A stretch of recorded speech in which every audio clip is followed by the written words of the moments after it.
Bonjour, je me nomme Bayesh Mohamed, professeur de production et de CFAO. Nous avons des repères de surface, tels que F4, F2, D. Que signifie-t-il? Par convention. Par convention veut dire al-urf. B, lorsque nous avons un repère B, cela veut dire que c'est une surface brute. Les autres repères A, C, D, F désignent des surfaces usinées. B désigne une surface brute. Les autres repères, les autres lettres désignent une surface usinée. A est une surface usinée quelconque. Ça veut dire qu'elle ne peut pas être conique, ni cylindrique, ni plane. Et lorsque je dis A, c'est une surface usinée. Par exemple, le filetage est considéré comme une surface quelconque. C est une surface usinée conique. Chanfrein par exemple, un cône. D est une surface usinée cylindrique, que ce soit un alésage ou bien un cylindre. Et à la fin, F est une surface usinée plane. Nous avons F1, F2, F3 jusqu'à F6. Ce sont des surfaces usinées planes. Et nous avons D qui est une surface cylindrique. Ici, ce trait-là, c'est le prolongement de cette surface-là. La flèche pointe vers le prolongement de cette surface-là. Donc cette surface est la surface qui porte le repère F4. Ici, c'est la ligne d'attache à cette surface. L'autre ligne d'attache à cette surface. Donc, la cote 6 plus ou moins 0,2 est entre ces deux surfaces, la surface F3 et cette surface-ci. F1 pointe vers ce trait-là. Et ce trait-là, c'est le prolongement de cette surface-là, F1. Cette flèche-là pointe vers le prolongement de cette surface-là. F6 pointe vers le prolongement de cette surface-ci. Donc F6, c'est cette surface. Il y a un point ici. Il pointe vers toute cette surface. Et cette surface, où est-ce qu'elle est dans l'autre vue? C'est celle-ci. Donc cette surface-là, c'est la surface F5. F2, cette flèche-là pointe vers le prolongement de cette surface-ci. Donc cette surface-ci est la surface F2. D1, la flèche pointe vers le cercle en rouge. C'est le perçage appelé D1. On le retrouve ici. Au point de vue cotation, en général, les surfaces de révolution sont représentées par leurs axes. Intéressons-nous à la mise en position. La surface à usiner est en trait rouge, gras, représentée par son axe, ici, et l'autre axe ici. Nous allons nous intéresser aux flèches qui arrivent vers les axes. Nous avons une flèche ici, qui arrive vers la surface à usiner. On s'intéresse à l'autre bout de la côte. Donc cette surface-là est une surface de référence pour la mise en position du trou. On va dire qu'il faut mettre au moins un appui sur la surface F1.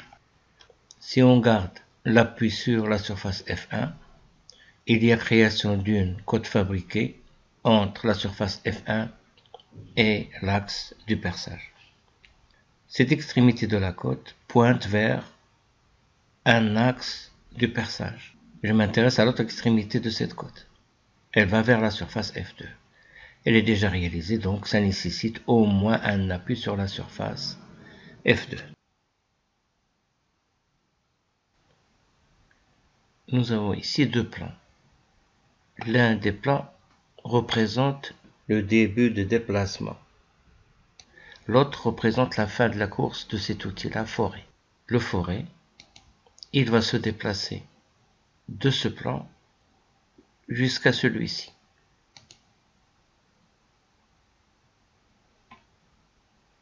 et il doit s'arrêter automatiquement. Puis, on le retire bien sûr de la pièce, on démonte la pièce, puis après on remet une autre. Et on assure la mise et le maintien en position de cette deuxième pièce. Avance rapide jusqu'au point de départ, puis on va enclencher l'automatique. Et le forêt, qu'est-ce qu'il fait? Il va refaire la même course que celle pour la première pièce. Arrivé au point final, l'avance s'arrête automatiquement. Puis le cycle reprend suivant l'axe Z, donc verticalement. Les positions successives des pièces 1, 2, 3, N seront identiques ou non? Bien sûr que non. Pourquoi? Tout simplement parce qu'il n'y a pas d'arrêt en translation suivant l'axe Z. Et par la suite, la pièce 2, par exemple, peut avoir cette position. La pièce 3 peut avoir cette autre position. Est-ce que cela influe sur l'usinage? Bien sûr que oui. L'une des pièces a été mise et maintenue en position à cet emplacement. L'outil, forêt, il va commencer ici sa course et la terminer ici. Nous avons cette partie ici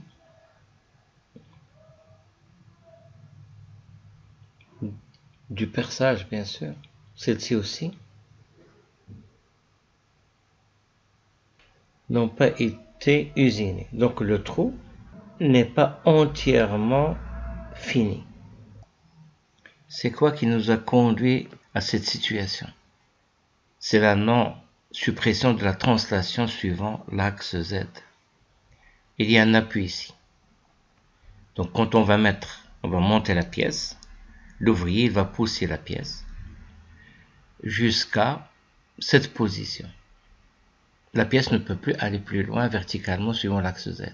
Bien sûr, cela va se reproduire avec les autres pièces. Pour toutes les pièces, l'outil se déplacera du début jusqu'à la fin. On voit bien que l'outil sort de la pièce, donc il aura réalisé tout le perçage. Donc on doit arrêter la translation suivant l'axe Z. Nous avons la cote 40 plus ou moins 0,1 et la cote 26 plus 0,2 moins 0,1. Ce sont des codes de position du perçage D1. Pour choisir le maximum d'appui sur une surface, il faut, comme on avait dit, comparer les intervalles de tolérance. L'intervalle le plus précis est 0,2. Il faut mettre le maximum d'appui sur F1. Et le maximum d'appui sur une surface plane, c'est 3, un appui plan. On va se poser une question. Est-ce que la surface F1 peut assurer un appui plan? L'étendue veut dire F1 n'a pas assez d'étendue. Il a assez de largeur ici, mais en hauteur, c'est trop faible.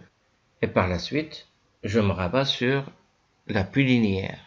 Si je ne peux pas mettre un appui plan sur une référence primaire, je vais me rabattre sur le choix de second degré. Ça veut dire l'appui linéaire. Je vais dire que oui, possible que la largeur qui est là puisse m'assurer un appui linéaire. Je vais vers l'autre appui, celui-ci. Si je n'ai pas mis sur la surface de référence primaire le maximum d'appui, je vais dire que la référence secondaire peut bénéficier du maximum d'appui, en l'occurrence un appui plan. Dans cette vue, c'est la surface opposée à celle-ci. Est-ce qu'elle a assez d'étendue pour permettre un appui plan? Bien sûr que non. Donc si je ne peux pas mettre d'appui plan ici, je ne peux pas non plus mettre un appui linéaire puisque je l'ai octroyé à la surface F1. Je vais me contenter de mettre un appui ponctuel. La surface qui me reste, c'est la surface F3. Je vais lui octroyer le maximum d'appui.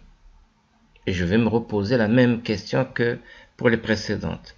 Est-ce que cette surface-là a assez d'étendue pour respecter un appui plan?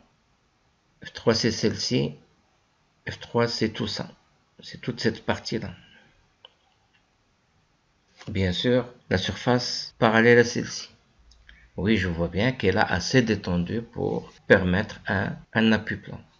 J'ai disposé dans cette vue-là les différents appuis. Maintenant, je vais les projeter dans l'autre vue. Lorsque je regarde par là, je regarde la longueur de la flèche. Elle sera projetée dans cette vue en tant que flèche dans sa longueur. Lorsque je regarde par là, la flèche 6, je vais voir cette partie-là, de là à là. Je vais la projeter et je vais la représenter par le symbole strié. Et lorsque je vais regarder par là, du bas vers le haut, je vais représenter ce symbole strié par une flèche sur la surface F3. Nous avons le 1, il est là. Le 3, le 2,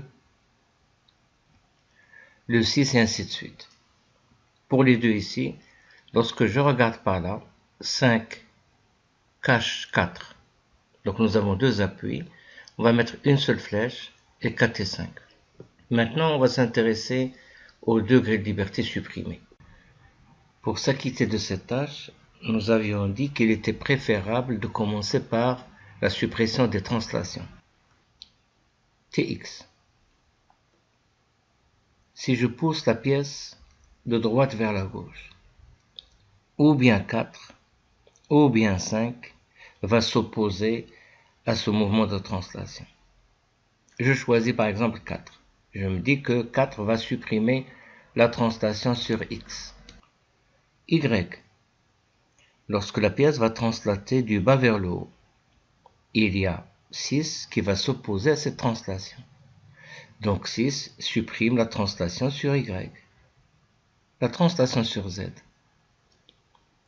Lorsque la pièce va se déplacer du haut vers le bas, ou bien 1, ou bien 3, ou bien 2 va s'opposer à cette translation. Je choisis 1 pour supprimer la translation sur Z.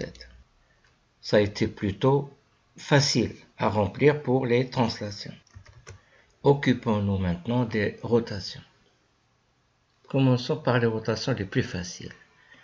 Par exemple, rotation de la pièce autour de cet axe, qui est Z. Lorsque la pièce va tourner comme ceci, 4 va s'opposer à la rotation. Mais 4 a déjà supprimé une translation. La pièce, quand elle va tourner dans ce sens-là, 5 va s'opposer à cette rotation. Donc 5 supprime la rotation suivant Z. Lorsque la pièce va tourner autour de l'axe Y, lorsqu'elle tourne, elle va buter contre 2 ou bien contre 1. Mais on ne va pas dire qu'elle va buter contre 3 étant donné que 3 est au milieu. Donc ou bien 2 ou bien 1 supprime la rotation autour de Y. 1 a déjà supprimé la translation sur Z. Donc RY sera supprimé par 2. Nous reste bien sûr la rotation autour de X. 3 supprime cette rotation. Les codes fabriqués. Il y a un départ d'usinage ici, donc c'est une code fabriquée. Il y a un départ d'usinage ici, c'est une code fabriquée. Et bien sûr, la cote du diamètre est une cote fabriquée. Les cotes CF1, CF2 partent d'un départ d'usinage. Je mets un point coïncident avec le départ d'usinage ici et un point coïncident avec le départ d'usinage ici. CF3 est le diamètre du perçage. Voilà, merci.